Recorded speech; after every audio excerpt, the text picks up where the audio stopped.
Hello students, welcome back to my YouTube channel modern chemistry classes. Chemical bonding का chapter चल रहा है और हाइब्रिडाइजेशन, वीबीटी, वीएससीपीआर थ्योरी पढ़ाए थे। आज वीएससीपीआर थ्योरी का सेकेंड पार्ट हम यहाँ पर बात करेंगे। पिछली क्लास में हम लोग 5 इलेक्ट्रॉन पेयर तक बात कर लिया था और आज हम 6 इलेक्ट्रॉन पेयर पर बात करने वाले हैं वीएससीपीआर थ्योरी में। जैसे जब इलेक्ट्रॉन पेयर 6 होता है, जब इलेक्ट्रॉन पेयर 6 होगा तो यहाँ पर कितना केस बनेगा। जैसे बॉन्ड पेयर 6 कर सकते हैं तो इस समय लोन पेयर क्या हो जाएगा, 0 हो जाएगा। तो टोटल मिला करके जो इलेक्ट्रॉन पेयर होता है वो 6 बनता है। अब इलेक्ट्रॉन पेयर 6 के साथ जो ज्योमेट्री बनता है वो ऑक्टाहेड्रल बनता है। जैसे ए है, ठीक है। अब ए में ऑक्टाहेड्रल देखिए बनाते हैं ऑक्टाहेड्रल। 4 बॉन्ड एक प्लेन में रहेगा। यहाँ पर बी एटम है, यहाँ पर बी एटम है और यहाँ पर बी एटम है। 4 एटम एक साथ रहेगा, एक उसका वर्टिकल रहेगा और एक नीचे रहेगा। इसी को हम लोग क्या कहते हैं, ऑक्टाहेड्रल ज्योमेट्री। यहाँ पर फिर इसके बारे में लिखेंगे कि जो हाइब्रिडाइजेशन होगा वो होगा sp3d2, क्योंकि 6 बॉन्ड बनना है। ज्योमेट्री और शेप इक्वल हो जाएगा, ज्योमेट्री इक्वल टू शेप। क्यों? क्योंकि इसमें लोन पेयर 0 है और ज्योमेट्री और शेप दोनों ही क्या हो जाएंगे, ऑक्टाहेड्रल हो जाएंगे। उसके बाद बॉन्ड एंगल 90 डिग्री, सभी बॉन्ड एंगल इसमें 90 डिग्री का होंगे। तो ये हो गया बॉन्ड पेयर 6 और लोन पेयर 0 का। और फिर हम बात करें अगर इसके वैलेंस इलेक्ट्रॉन का, तो वैलेंस इलेक्ट्रॉन हो जाता है 6, मतलब सल्फर एटम इसमें होगा, सल्फर एटम। और एग्जाम्पल हो जाएगा SF6। SF6 में देखिए सल्फर 4 फ्लोरीन से एक प्लेन में बॉन्ड बनाएगा। 4 फ्लोरीन से एक प्लेन में क्या होगा, बॉन्ड बनेगा। एक बॉन्ड ऊपर होगा और एक बॉन्ड नीचे होगा। तो ये हो गया SF6। सेम ऑक्टाहेड्रल ज्योमेट्री है, आप देख सकते हैं। उसी तरह से अब हम इसमें चेंजिंग क्या करते हैं कि बॉन्ड पेयर को 5 कर लेते हैं। बॉन्ड पेयर को 5 कर लेते हैं, लोन पेयर को 1 कर देते हैं। यानी कि इसी में एक एटम हटाएंगे, उसके जगह पर क्या रख देंगे, लोन पेयर रख देंगे। तो एटम ए है तो 4 एटम एक प्लेन में दिखाई देंगे।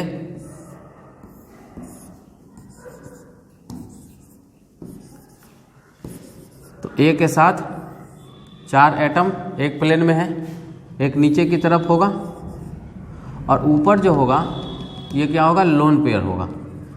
ठीक है। तो इस तरह से 5 बॉन्ड पेयर और एक लोन पेयर का अरेंजमेंट यहाँ पर दिखा। ये भी ज्योमेट्री हाइब्रिडाइजेशन आप जानते हैं सेम होता है इसका। हाइब्रिडाइजेशन sp3d2 हो जाएगा और ज्योमेट्री भी वही रहेगा, ये नहीं बदलता है। तो ज्योमेट्री हो जाएगा ऑक्टाहेड्रल, ऑक्टाहेड्रल, लेकिन इसका शेप बदलेगा और शेप हो जाएगा स्क्वायर पिरामिडल, स्क्वायर पिरामिडल। क्योंकि स्क्वायर शेप में ऊपर से लोन पेयर धक्का देगा तो चारों बॉन्ड नीचे की तरफ झुकेंगे तो एक पिरामिड टाइप का एक शेप बनेगा। अब यहाँ इसका एग्जाम्पल ढूंढते हैं। तो पहले इसका वैलेंस इलेक्ट्रॉन खोजिए। वैलेंस इलेक्ट्रॉन कितना होगा, 1 2 3 4 5 बॉन्ड से और 2 ये 7। वैलेंस इलेक्ट्रॉन क्या हो गया, 7। तो वैलेंस इलेक्ट्रॉन 7 वाला फ्लोरीन, क्लोरीन, ब्रोमीन, आयोडीन हो जाएगा। तो ICl5 या BrF5 आप ले सकते हैं। ब्रोमीन 5 बॉन्ड बनाने के बाद एक लोन पेयर बचाएगा, तो वो उसका एग्जाम्पल याद रखिएगा। ठीक है। ये हो गया इलेक्ट्रॉन पेयर 6 को लेकर के। तो इलेक्ट्रॉन पेयर 6 को लेकर के देखिए बॉन्ड पेयर 6 रखे हैं और लोन पेयर क्या रखे हैं, 0। उसी तरह से दूसरा केस में फिर बात कर लिए हैं बॉन्ड पेयर 5 और लोन पेयर 1। तो दोनों का हाइब्रिडाइजेशन ज्योमेट्री सेम रहा है, बस उसका शेप बदल गया हुआ है। बॉन्ड एंगल इसमें प्रेडिक्ट नहीं होगा क्योंकि यहाँ पर रिपल्सन आ रहा है, सिमेट्रिकल नहीं है। आगे आ जाते हैं, बॉन्ड पेयर कर लेते हैं 4 और लोन पेयर कर लेते हैं 2। तो इसमें सेंट्रल एटम ए 4 बॉन्ड तो बनाएगा बी के साथ, ये एक प्लेन में हो गया, और एक ऊपर जाएगा यहाँ पर लोन पेयर, और एक नीचे आएगा यहाँ पर लोन पेयर। तो ये 4 बॉन्ड पेयर और 2 लोन पेयर का अरेंजमेंट हुआ। और इसमें हाइब्रिडाइजेशन भी कभी नहीं बदलेगा, हाइब्रिडाइजेशन रहेगा sp3d2।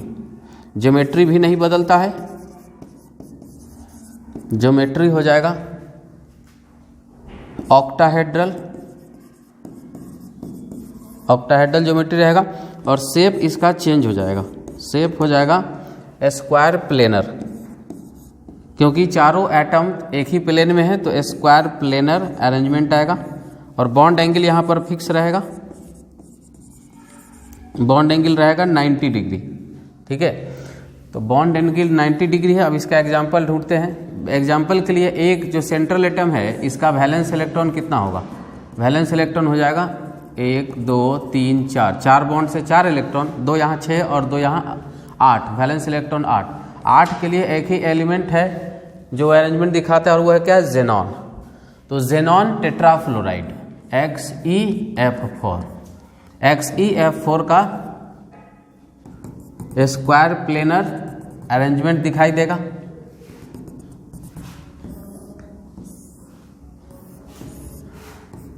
चार फ्लोरीन एक प्लेन में रहेंगे और इसमें 2 लोन पेयर है, एक लोन पेयर ऊपर और एक लोन पेयर नीचे। और इस तरह से स्क्वायर प्लेनर अरेंजमेंट XeF4 का बना। ऑक्टाहेड्रल वाले केस में 3 ही केस बनेगा, क्योंकि इसके बाद अगर आप बॉन्ड पेयर 3 करते हैं और लोन पेयर 3 करते हैं तो 3 लोन पेयर में 6 और यहाँ पर 3 वैलेंस इलेक्ट्रॉन 9 हो जाएगा। तो ऐसा कोई ग्रुप आपके पास नहीं है जिसका वैलेंस इलेक्ट्रॉन 9 हो सके एज यूजुअल, तो इसीलिए इसका केस यहीं तक स्टेबल रहेगा। मतलब इलेक्ट्रॉन पेयर 6 में 3 केस बना, एक बॉन्ड पेयर 6, एक लोन पेयर 0, उसके बाद एक बॉन्ड पेयर 5, लोन पेयर 1, और एक अभी देख रहे हैं बॉन्ड पेयर 4 और lone pair 2। 3 case octahedral geometry में बनता है। इसके बाद आते हैं इलेक्ट्रॉन पेयर 7 पर। इलेक्ट्रॉन पेयर 7 में क्या होगा कि इसमें केस बनेगा कि बॉन्ड पेयर हमने 7 रखा और लोन पेयर कितना रखा? 0 रखा।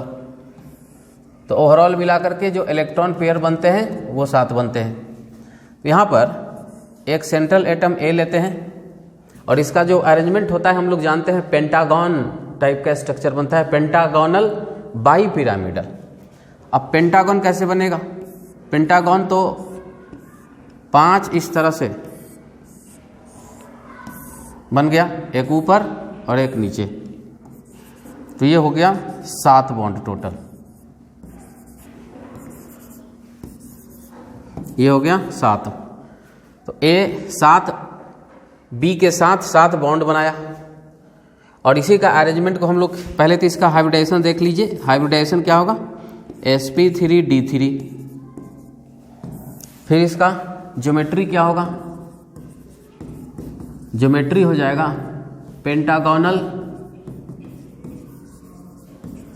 Bi pyramidal, pentagonal bi pyramidal, ये बना।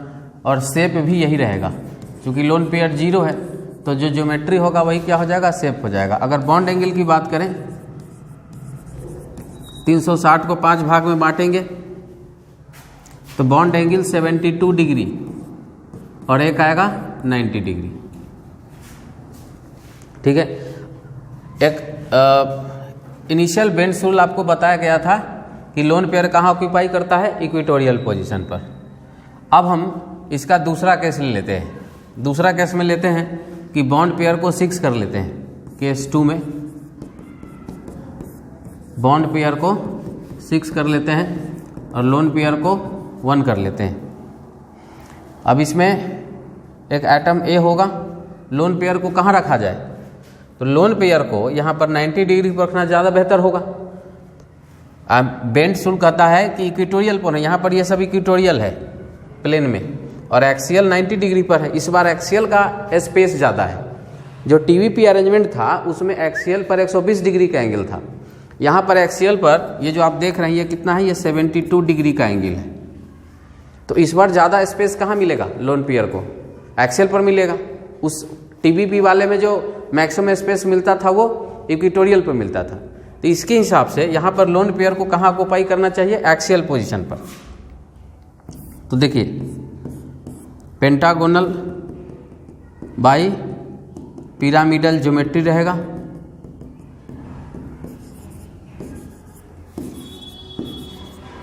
ये पेंटागोनल हो गया, एक बॉन्ड नीचे की तरफ रहेगा और ऊपर एक लोन पेयर रहेगा। ठीक है, तो ये बाई पिरामिडल नहीं हुआ। इसका जो अरेंजमेंट होगा, अगर वैलेंस इलेक्ट्रॉन निकाल के देखिए तो ये पॉसिबल है कि नहीं। तो इसमें इलेक्ट्रॉन कितने आएंगे? 1 2 3 4 5 6 और 2 8, वैलेंस इलेक्ट्रॉन 8, मतलब इसके लिए जेनन होगा। और कितना बॉन्ड बना है? 5 बॉन्ड बना हुआ है। 1 2 3 4 5 6 बॉन्ड बना हुआ है। ठीक है, तो XE के साथ क्या बनता है? XeF6 ऐसा बनता है। ठीक है, XeF6। लेकिन XeF6 का ये स्ट्रक्चर गलत है, रॉन्ग है। अब ये गलत क्यों हुआ? क्योंकि देखिए यहाँ पर एक एक्सेप्शन आता है, एक्सेप्शनल कॉन्फ़िगरेशन बनता है XeF6 का, जो हम अब आपको बताने वाले हैं। देखिए XeF6 हैज एक्सेप्शनल स्ट्रक्चर, और इसको याद रखा जाना चाहिए कि it has distorted octahedral geometry. इसमें क्या होता है? डिस्टॉर्टेड ऑक्टाहेड्रल ज्योमेट्री बनता है। कैसे बनता है? देखिए जेनॉन 4 फ्लोरीन से एक प्लेन में बॉन्ड बनाया। ठीक है, तो इसका कैसा लुक होगा? स्क्वायर प्लेनर टाइप का होगा XeF4 और F6, यानी कि एक फ्लोरीन ऊपर और एक फ्लोरीन नीचे, यहाँ और यहाँ। एक लोन पेयर जो होगा वो इस पोजीशन पर होगा, इस पोजीशन पर यहाँ पर क्या होगा? लोन पेयर होगा। ये देखिए ये लोन पेयर है। यदि हम इसका नाम F1 रखें और इसका नाम F2 रखें तो ऑब्जर्व होगा कि XeF1 का लेंथ बड़ा होगा XeF2 से। क्यों? क्योंकि यहाँ पर लोन पेयर और बॉन्ड पेयर का रिपल्सन होता है। XeF2 ये बॉन्ड छोटा होगा और XeF1 क्या होगा? लंबा होगा, क्योंकि यहाँ इसके बीच में क्या हो रहा है? रिपल्सन। तो एक कॉन्सेप्ट बना, इसी शेप का नाम है डिस्टॉर्टेड ऑक्टाहेड्रल। परफेक्टली ऑक्टाहेड्रल नहीं होता है, ऑक्टाहेड्रल से थोड़ा सा डिफरेंट आने लगता है। डिस्टॉर्टेड ऑक्टाहेड्रल इसका नाम होता है। There is repulsion between XeF bond pair and lone pair. So XeF1 bond elongated. ठीक है, जो XeF1 बॉन्ड है वो इसके लोन पेयर के धक्का के कारण ये क्या होता है? इलोंगेट कर जाता है, जो कि यहाँ पर ऐसा कोई भी सिचुएशन नहीं है। इसीलिए दोनों का जो बॉन्ड लेंथ होता है उसमें अंतर हो जाता है। तो एक ये कॉन्सेप्ट इलेक्ट्रॉन पेयर 7 में जो एक्सेप्शन का केस है, एक अलग टाइप का बिहेवियर शो करता है, आपको याद रखना चाहिए। आगे बढ़ते हैं। डिफरेंट स्ट्रक्चर्स, जैसे XeF2 का। अब आप याद कर लीजिए क्या क्या बताए। 2 वाले केस में इलेक्ट्रॉन पेयर 2 होगा तो एक ही केस बनेगा लीनियर। अगर इलेक्ट्रॉन पेयर 3 हुआ तो उसमें 2 केस बनेगा, एक बनेगा एक बनेगा ट्राइगोनल प्लेनर और एक बनेगा V शेप। शेप खाली याद रखना है आपको, हाइब्रिडाइजेशन और ज्योमेट्री सेम होता है। 4 के लिए टेट्राहेड्रल होता है ज्योमेट्री, लेकिन शेप बदलते जाता है। इसमें 3 केस बनता है।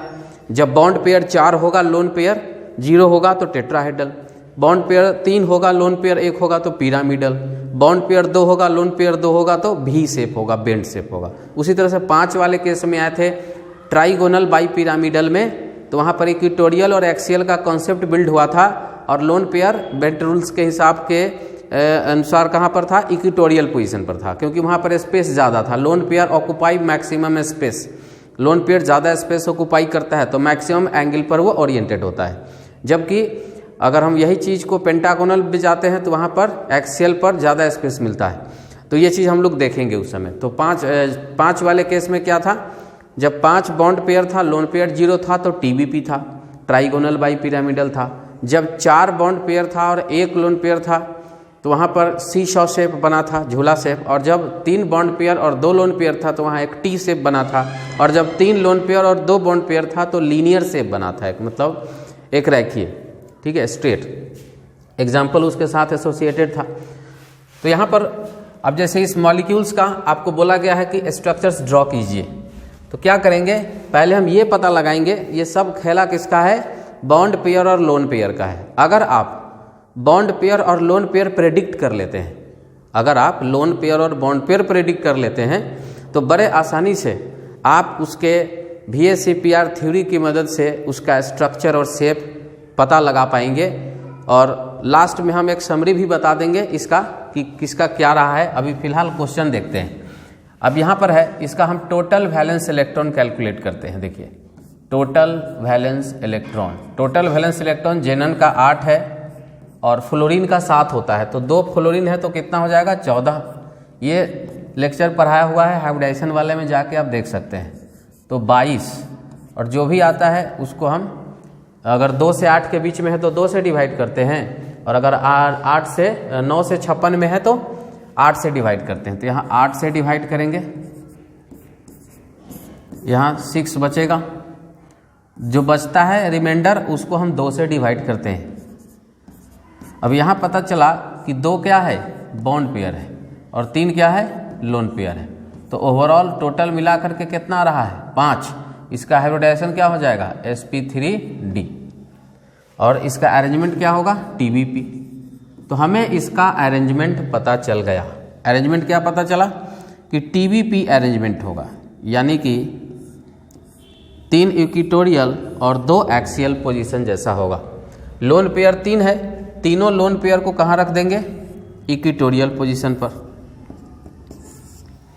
ध्यान से देखिएगा, तो ये इक्वेटोरियल पोजीशन पर तीनों बॉन्ड पेयर हो गया। और 2 फ्लोरीन, दोनों फ्लोरीन को क्या करेंगे, टॉप एंड बॉटम में लगा देंगे। तो इसलिए इसका शेप जो हो गया, क्या हो गया, लीनियर हो गया। शेप क्या हो गया, लीनियर। तो याद रखता है कि 3 अगर लोन पेयर है और 2 बॉन्ड पेयर है तो उसका शेप क्या होगा, लीनियर होगा। इन द सेम वे अगर XeOF2 में हमें अगर निकालना हो तो हम क्या करते हैं, इसका टोटल वैलेंस इलेक्ट्रॉन पहले निकालते हैं। 8 हो गया, उसके बाद ऑक्सीजन का 6 हो गया, और 7 दूना 14, तो ये 28 हो गया। 8 से डिवाइड करेंगे, फिर 2 से डिवाइड करेंगे, तो 3 हो गया बॉन्ड पेयर और 2 हो गया लोन पेयर। कुल मिलाकर के 5 हो जाता है। हाइब्रिडाइजेशन sp3d बनने लगता है और इसका अरेंजमेंट होता है TBP, यानी 3 बॉन्ड पेयर है और 2 लोन पेयर है। तो ये 5 TBP अरेंजमेंट है जिसमें 3 इक्वेटोरियल और 2 एक्सियल होता है। तो हम क्या करेंगे, लोन पेयर को हमेशा हम लोग इक्वेटोरियल पोजीशन पर रखते हैं। तो Xe और 2 लोन पेयर है, 2 लोन पेयर यहाँ रहेगा, और यहाँ पर अच्छा हाँ, दोनों फ्लोरीन को हम फिर एक टॉप और एक बॉटम में लगा देते हैं और यहाँ पर ऑक्सीजन के साथ इसका डबल बॉन्ड हो जाएगा। क्यों? क्योंकि ऑक्सीजन का वैलेंसी 2 है तो ये 2 बॉन्ड बनाएगा। इस हाइब्रिडाइजेशन कभी भी पाई बॉन्ड नहीं काउंट करता है, तो ये चीज़ आपको ध्यान में रखना होगा। देखिए जेनन का 8 पूरा हुआ या नहीं, 2 2 4 5 6 7 8 इलेक्ट्रॉन पूरा हो रहा है। अब इसका शेप कैसा है? इसका शेप क्या आ रहा है? टी शेप आ रहा है, टी शेप। आप देख सकते हैं लोन पेयर के कारण तो कुछ भी नहीं होगा, एक ये आ रहा है एक ये आ रहा है, तो इसको क्या बोलते हैं? टी शेप बोलते हैं। इसी तरह से हम लोग आगे और भी क्वेश्चन करते हैं। ICl2+, ठीक है, ICl2+। अब यहाँ पर इसका टोटल वैलेंस इलेक्ट्रॉन निकालते हैं। आयोडीन का होता है 7 प्लस क्लोरीन का भी होता है 7, तो 2 क्लोरीन है तो क्या हो जाएगा? 14 हो जाएगा, और प्लस है तो एक माइनस कर देते हैं, तो 21 में से 1 जाएगा, क्या हो जाएगा? 20। अब इस 20 में हम 8 से डिवाइड करते हैं, बचेगा 4, जो बचता है उसमें 2 से डिवाइड करते हैं, तो 2 हो गया बॉन्ड पेयर और 2 हो गया लोन पेयर। टोटल मिलाकर के क्या हो गया? 4, यानी कि sp3। और इसके लिए कैसा अरेंजमेंट होता है? टेट्राहेड्रल होता है, टेट्राहेड्रल। मतलब आयोडीन होगा और 2 बॉन्ड होगा,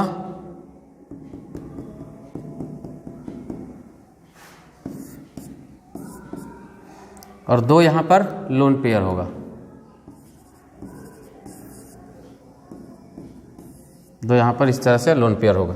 तो जो इसका शेप बनता है वो शेप होता है भी शेप, या फिर बेंट भी इसको कह सकते हैं, भी शेप और बेंट।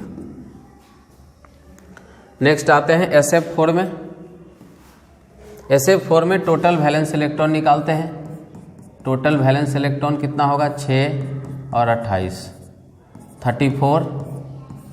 8 से डिवाइड करते हैं, 2 रिमाइंडर बचता है, 2 से फिर इसमें डिवाइड करते हैं। 4 बॉन्ड पेयर दिख रहा है और 1 लोन पेयर दिख रहा है। टोटल मिलाकर के 5 होता है। हाइब्रिडाइजेशन sp3d, और इसके लिए TBP अरेंजमेंट डेवलप होता है। अब TBP में 1 लोन पेयर रखना है तो कहाँ रखिएगा? इक्विटोरियल पर रखेंगे। तो सल्फर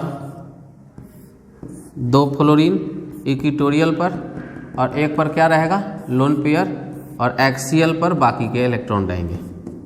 ये झूला शेप बनता है, इसे कहते हैं सीसॉ शेप, ठीक है। इसी तरह से अगर आप हाइब्रिडाइजेशन निकाल पा रहे हैं, ये प्रेडिक्ट कर पा रहे हैं कि इसका बॉन्ड पेयर कितना है, इसका लोन पेयर कितना है, तो इजीली आप इसका ज्योमेट्री, शेप, हाइब्रिडाइजेशन ये सब कैलकुलेट कर सकते हैं। आगे बढ़ते हैं। जैसे XeF5-, XeF5 में टोटल वैलेंस इलेक्ट्रॉन कितना है? 8, 35 हो जाएगा फ्लोरीन के लिए, और माइनस है तो ऐड हो जाएगा 44। अब इसमें डिवाइड करेंगे 8 से, रिमाइंडर बचेगा 4, इसमें फिर 2 से डिवाइड करते हैं, 5 हो गया बॉन्ड पेयर, 2 हो गया लोन पेयर। टोटल मिलाकर के 7 होगा, जिसके लिए हम sp3d3, और इसके लिए जो होता है पेंटागोनल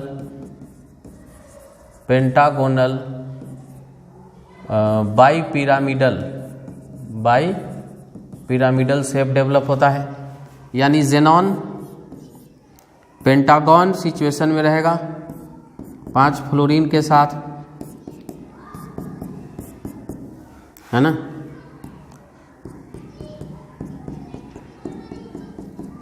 पेंटागन में रहेगा इस तरह से, और 2 लोन पेयर है तो एक्सियल पोजीशन पर रख देते हैं, एक ऊपर रख देते हैं और एक रख देते हैं नीचे, ठीक है। तो ये हो गया लोन पेयर। नीचे से दबाएगा ऊपर से दबाएगा, पेंटागोनल प्लेनर शेप आया इसका। ये क्या गया? पेंटागोनल प्लेनर शेप, ठीक है, प्लेनर शेप। पेंटागन रहेगा, ऊपर लोन पेयर नीचे लोन पेयर। हालांकि एक माइनस चार्ज है तो जहां एक लोन पेयर है वहां पर आप माइनस इस तरह से दिखा सकते हैं। XeF6 का ऑलरेडी डिस्कस किया जा चुका है, अभी हम थोड़ा देर पहले किए थे, डिस्टॉर्टेड ऑक्टाहेड्रल, ऑलरेडी डिस्कस्ड। तो आगे बढ़ जाते हैं। अब recent amendments in Bent's rule में बताया जा रहा है कि हाल ही में एक नया सुधार हुआ है। क्या कहते हैं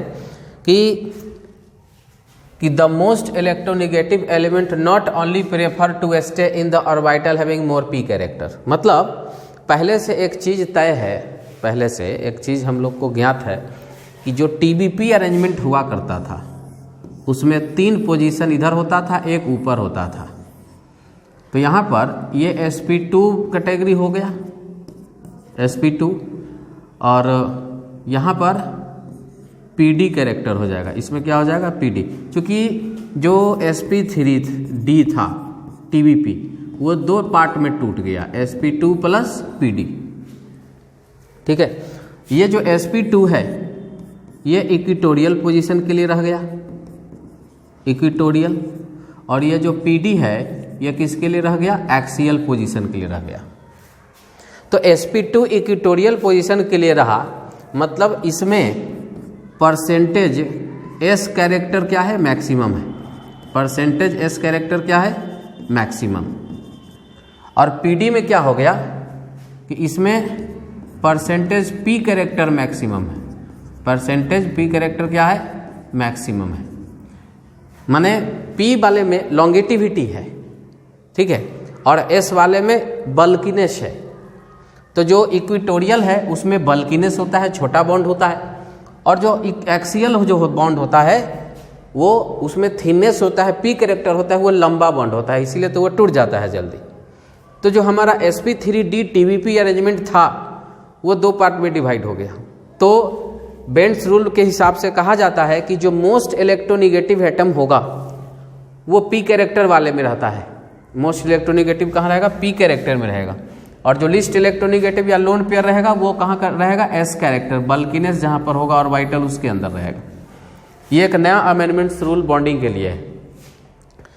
अब इसी चीज़ के हिसाब से एक नया चीज़ ये कह रहा है कि ऐसा खाली नहीं है कि जहाँ P कैरेक्टर है वहाँ पर मोस्ट इलेक्ट्रोनेगेटिव एटम जुड़ेगा, बल्कि ये भी होता है कि मोस्ट इलेक्ट्रोनेगेटिव एटम जहाँ भी बॉन्ड बनाता है वहाँ का P कैरेक्टर को बढ़ा देता है, वहाँ के P कैरेक्टर को इंक्रीज कर देता है। देखिए इसका मतलब यही आएगा कि the most electronegative element not only prefer to stay the orbital having more P character in its attached orbital of the central atom depending upon the circumstances.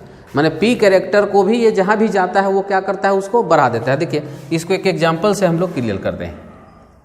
यहाँ पर अगर हम एग्जाम्पल ले लेते हैं कार्बन और 2 हाइड्रोजन और 2 फ्लोरीन का, ठीक है, हम कार्बन और 2 हाइड्रोजन और 2 फ्लोरीन क्लोर है। तो फ्लोरीन में क्या है? मोस्ट इलेक्ट्रोनेगेटिविटी है, तो इसमें P कैरेक्टर ज़्यादा होगा, इसमें थिननेस होगा। लेकिन H क्या है? लिस्ट इलेक्ट्रोनेगेटिव है, तो इसमें क्या होगा? बल्कीनेस होगा। इसमें क्या होगा? बल्कीनेस होगा। यानी कि इसमें होगा मोर परसेंटेज S कैरेक्टर, और F वाले जहाँ बॉन्ड होंगे वहाँ पर होगा मोर परसेंटेज P कैरेक्टर, ठीक है। तो अगर यहाँ पर हम बॉन्ड एंगल को ज़रा समझें,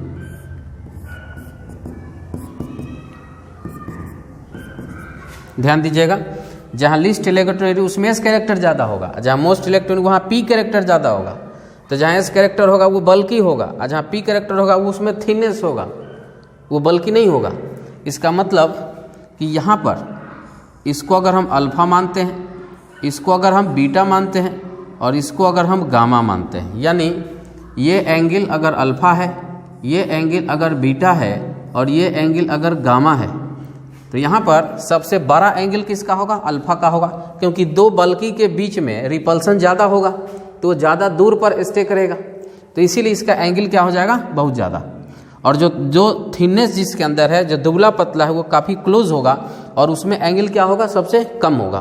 तो यहाँ पर अगर एंगल ऑर्डर देखें तो अल्फ़ा का सबसे ज़्यादा होगा, उसके बाद बीटा का, और उसके बाद फिर गामा का होगा। यही अमेंडमेंट्स है एक बेंड्स रूल को लेकर के कि मोस्ट इलेक्ट्रोनेगेटिव एटम खाली वहाँ नहीं जाता है जहाँ P कैरेक्टर ज़्यादा होता है, बल्कि ये जहाँ जाता है वहाँ का P कैरेक्टर को ये बढ़ा देता है, ठीक है। तो अगर हम इसी कॉन्सेप्ट को लेकर के, और हम इस क्वेश्चन में अगर हम बॉन्ड स्ट्रेंथ की बात करें CF3Cl और CH3Cl में किसको लेकर के, CCl को लेकर के। यहाँ CCl है और इधर भी हम CCl ले रहे हैं लेकिन अंतर क्या है, अंतर ये है कि यहाँ पर फ्लोरीन है और यहाँ पर हाइड्रोजन है कार्बन से लगा हुआ। क्या फर्क पड़ेगा, आपको बता दें कि यहाँ पर जो फ्लोरीन है ये मोस्ट इलेक्ट्रोनिगेटिव है, मोस्ट इलेक्ट्रोनिगेटिव के कारण यहाँ पर इस बॉन्ड में मैक्सिमम परसेंटेज P कैरेक्टर होगा। अब इस बॉन्ड में P ज़्यादा हो गया तो यहाँ वाले बॉन्ड में जो परसेंटेज होगा वो S मैक्सिमम होने लगेगा, है ना। अगर P ज़्यादा इधर है मतलब इधर P कम होगा, मतलब उधर S ज़्यादा होगा। और यहाँ पर देखिए ये जो एटम है ये लिस्ट इलेक्ट्रोनिगेटिव है, लिस्ट इलेक्ट्रोनिगेटिव है, कम इलेक्ट्रॉन खींचता है। तो लिस्ट इलेक्ट्रोनिगेटिव है तो परसेंटेज S क्या होगा, इसमें मैक्सिमम होगा। इसका मतलब कि इसमें परसेंटेज P क्या हो जाएगा, मैक्सिमम हो जाएगा। और फिर कॉन्सेप्ट आता है कि जो बॉन्ड लेंथ होता है, बॉन्ड लेंथ जो होगा वो directly proportional to P character के होगा। बॉन्ड लेंथ जो होगा वो डायरेक्टली प्रोपोर्शनल टू क्या होगा, P कैरेक्टर का होगा। तो अब देखिए यहाँ इस CCl बॉन्ड में S परसेंटेज ज़्यादा है और यहाँ CCl बॉन्ड में P कैरेक्टर ज़्यादा है। तो जिसका P कैरेक्टर ज़्यादा है तो उसका बॉन्ड लेंथ सबसे ज़्यादा होगा, यानी कि इस CCl का बॉन्ड लेंथ इस CCl के बॉन्ड से क्या हो जाएगा, ज़्यादा हो जाएगा। तो इसी तरह का एक कॉन्सेप्ट बेंड्स रूल के अंदर देखा जाता है। अब इसी चीज़ को ध्यान में रखते हुए कि लोन पेयर इक्वेटोरियल पोजीशन पर होता है और जो मोस्ट इलेक्ट्रोनिगेटिव एटम होता है वो कहाँ ऑक्यूपाई करता है, एक्सियल पोजीशन पर ऑक्यूपाई करता है, ठीक है। तो अगर इस कॉन्सेप्ट के हिसाब से इसको अगर हम ड्रॉ करें स्ट्रक्चर को, देखिए तो TVE इसका हम टोटल वैलेंस इलेक्ट्रॉन कैलकुलेट करते हैं। जेनॉन का 8, ऑक्सीजन का 6, तो 2 है तो 12 हो जाएगा, 7 दूना 14 हो जाएगा। 34 में 8 से डिवाइड करेंगे, 2 रिमाइंडर बचता है, यहाँ से हम 2 से डिवाइड करते हैं तो 4 इसमें क्या हो गया, बॉन्ड पेयर, और 1 क्या हो गया इसमें, लोन पेयर। अब दोनों को जब जोड़ेंगे तो क्या हो जाएगा, 5। अब 5 तो होता है sp3d का, यानी कि ये TVP अरेंजमेंट देने वाला है। यानी कि जेनन में 3 इक्वेटोरियल पोजीशन दिखाने होंगे, 3 इक्वेटोरियल पोजीशन दिखाने होंगे और 2 एक्सियल पोजीशन दिखाने होंगे। और इसमें आप ध्यान रखिए कि इसमें ऑक्सीजन है और फ्लोरीन है। लोन पेयर को कहाँ रखेंगे, एक लोन पेयर है तो इक्वेटोरियल पोजीशन पर रख देंगे, ये रहा इक्वेटोरियल पोजीशन पर लोन पेयर।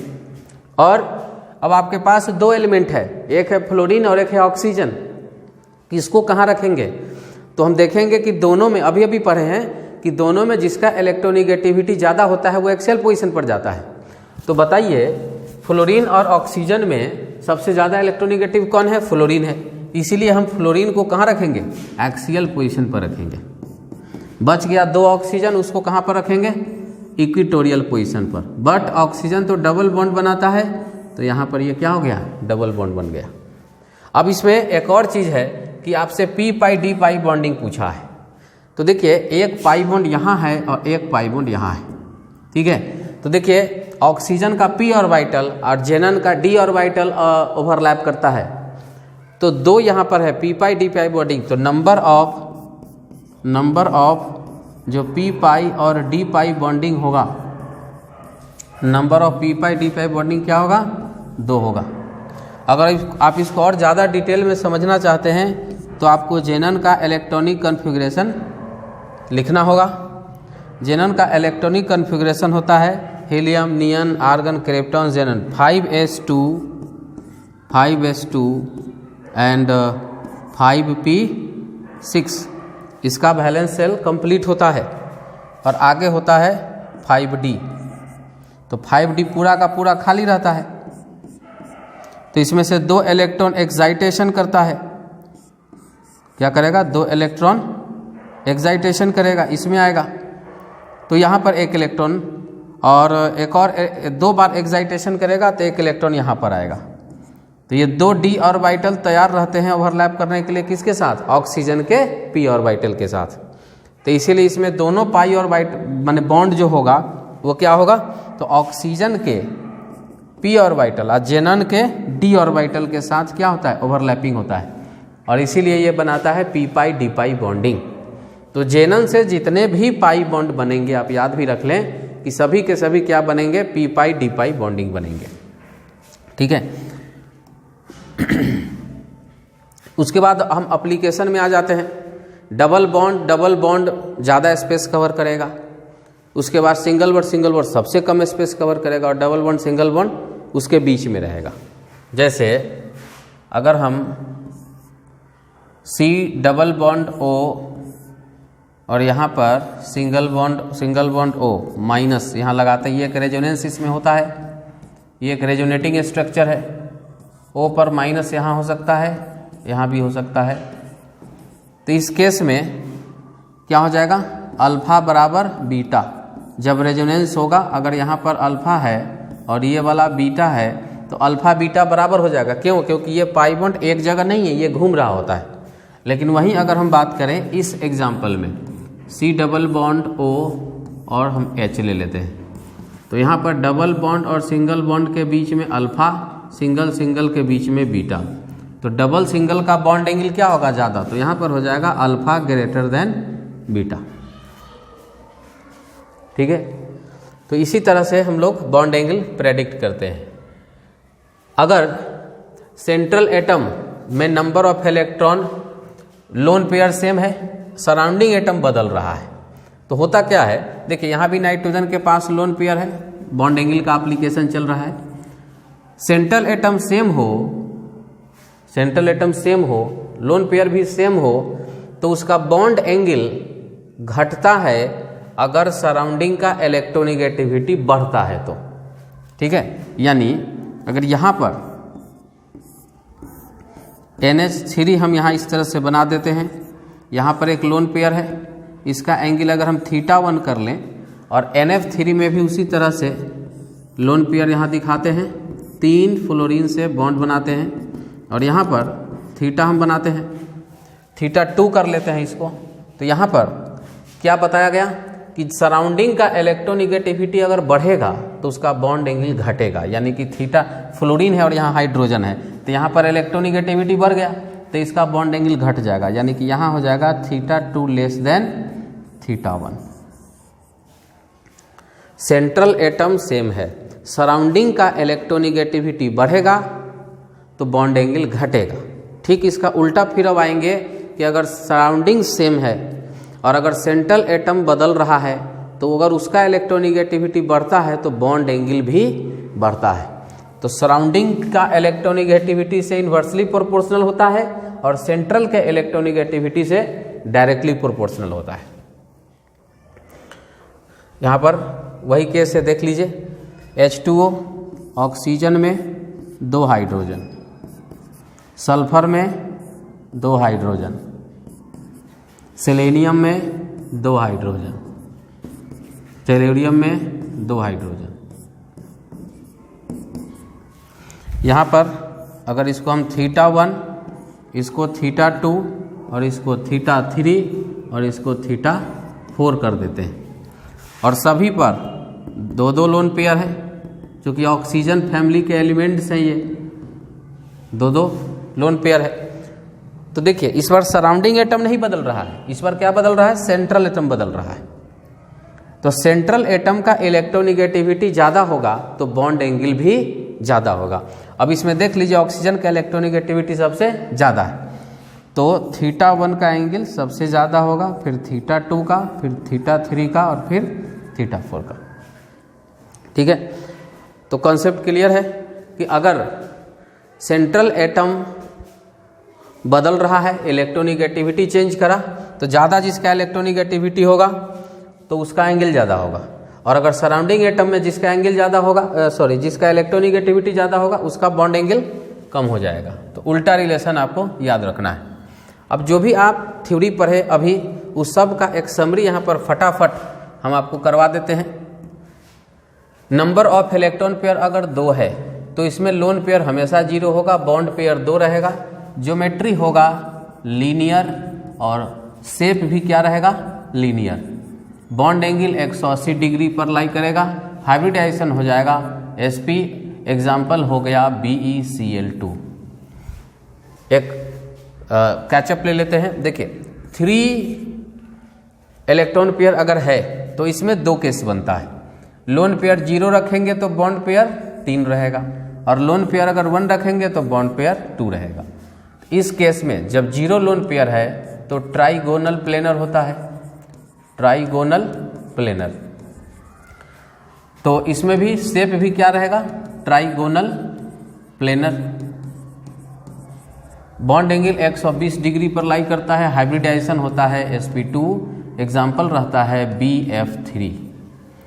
और अगर बॉन्ड पेयर 2 और लोन पेयर 1 है तो यहाँ पर V शेप हो जाता है। क्या हो जाता है, V शेप, क्योंकि बेंट हो, V शेप या इसको हम बेंट भी बोलते हैं, बेंट मुड़ा हुआ। और सॉरी, ज्योमेट्री नहीं बदलता है, यह चीज शेप के लिए रहेगा, ज्योमेट्री तो इसका फिक्स रहेगा। ट्राइगोनल प्लेनर ही रहेगा ज्योमेट्री। ये हो जाएगा बेंट शेप, बेंट या फिर वी शेप, शेप बदलता है। Bond angle less than 120 degree आप लिख सकते हैं। हाइब्रिडाइजेशन नहीं बदलता है, वो sp2 ही रहेगा। और यहाँ पर हम लोग SO2 का एग्जाम्पल देते हैं या फिर SnCl2 का। अब आते हैं 4 वाले में। जब इलेक्ट्रॉन पेयर 4 होगा तो देखिए 4 वाले में 3 केस बनता है। लोन पेयर और बॉन्ड पेयर को लेकर के 3 केस बन रहा होता है। क्या क्या, जब 0 लोन पेयर हो, 1 लोन पेयर हो, 2 लोन पेयर हो। 0 लोन पेयर तो 4, 1 लोन पेयर तो 3, 2 लोन पेयर तो 2, इस तरह से। तो इस केस में टेट्राहेड्रल ज्योमेट्री होता है। तो देखिए टेट्राहेड्रल सब में होगा, ज्योमेट्री सब में क्या रहेगा, सेम रहेगा। बदलता है शेप। अभी इसमें शेप टेट्राहेड्रल ही रहेगा 0 वाले के केस में। इसमें 109 डिग्री 28 मिनट का एंगल बन जाता है। हाइब्रिडाइजेशन sp3 और हाइब्रिडाइजेशन भी नहीं बदलता है। एग्जाम्पल हो जाएगा CH4। और यहाँ पर देखिए जब 1 लोन पेयर हो जाएगा तो पिरामिडल शेप बनता है, शेप हो जाएगा पिरामिडल। बॉन्ड एंगल तो लेस देन 109 डिग्री 28 मिनट हो जाएगा, और हाइब्रिडाइजेशन तो वही रहेगा। एग्जाम्पल हो जाएगा NH3। और अगर 2 बॉन्ड पेयर 2 लोन पेयर का केस हो जाएगा तो शेप V शेप आने लगता है, V शेप। और बॉन्ड एंगल भी वो कम ही रहेगा, लेस देन 109 डिग्री 28 मिनट और कम जाता है। और एग्जाम्पल हो जाएगा H2O। तो इस तरह से 2, 3 और 4 इलेक्ट्रॉन पेयर के लिए ये चीज़ आपको ध्यान में रखना है। अब आ जाते हैं 5 के लिए। 5 के लिए 0, 1, 2, 3, तो ये हो जाएगा 5, 4, 3, 2। जोड़ करके इलेक्ट्रॉन पेयर क्या आएगा, 5। 5 के लिए ज्योमेट्री क्या होता है, TBP। शेप भी क्या होता है, TBP। ध्यान रहे ज्योमेट्री सब में क्या रहेगा, सेम रहेगा। बॉन्ड एंगल 2 तरह का, 90 डिग्री और 120 डिग्री। और हाइब्रिडाइजेशन क्या होगा, sp3d, जो कि सब में क्या रहेगा, सेम रहेगा। अब देखिए शेप मेन प्रेडिक्ट करना होता है। अगर 1 लोन पेयर आ जाता है तो ये C100 हो जाता है, C100। 2 लोन पेयर आ जाता है तो T शेप। और अगर 3 लोन पेयर आ जाता है तो लीनियर। लीनियर वाले में बॉन्ड एंगल 180 डिग्री हो जाता है। इस दोनों का पता नहीं चलता है। अब इसका एग्जाम्पल हो जाएगा PCl5। 5 बॉन्ड है ना, PCl5। और C100 का एग्जाम्पल हो जाएगा SF4। T शेप का एग्जाम्पल हो जाएगा ClF3। और लीनियर वाले का हो जाएगा XeF2। तो इस तरह से एक समरी आपको ध्यान रखना है। 6 के केस में क्या हुआ था, 0, 1, 2 यानी कि 6, 5, 4। तो इसका अरेंजमेंट क्या, ऑक्टाहेड्रल हुआ था, ऑक्टाहेड्रल। ज्योमेट्री नहीं बदलता है। हाइब्रिडाइजेशन हो जाएगा sp3d2, जो कि ये भी नहीं बदलता है। जो लोन पेयर 0 होने पर ज्योमेट्री शेप एक ही होता है, ऑक्टाहेड्रल ही रहेगा। 90 डिग्री का एंगल बनता है और एग्जाम्पल होता है SF6। और अगर एक आ जाए स्क्वायर पिरामिडल हो जाता है, स्क्वायर पिरामिडल। और अगर 2 हो जाए तो square planar, square planar. Square planar का एग्जांपल XeF4 और स्क्वायर पिरामिडल का BRF5। तो इस तरह से हम लोग याद रखते हैं 6 के लिए। 7 वाले केस में 0 लोन पेयर और 1 बॉन्ड पेयर हुआ तो ज्योमेट्री क्या था, पेंटागोनल बाई पिरामिडल। इसमें एक्सेप्शन भी आया था, शेप वही हो जाएगा, pentagonal bi pyramidal. Bond angle जो होता है 72 डिग्री और 90 डिग्री होता है। हाइब्रिडाइजेशन sp3d3 हो जाता है। एग्जाम्पल हो जाता है IF7।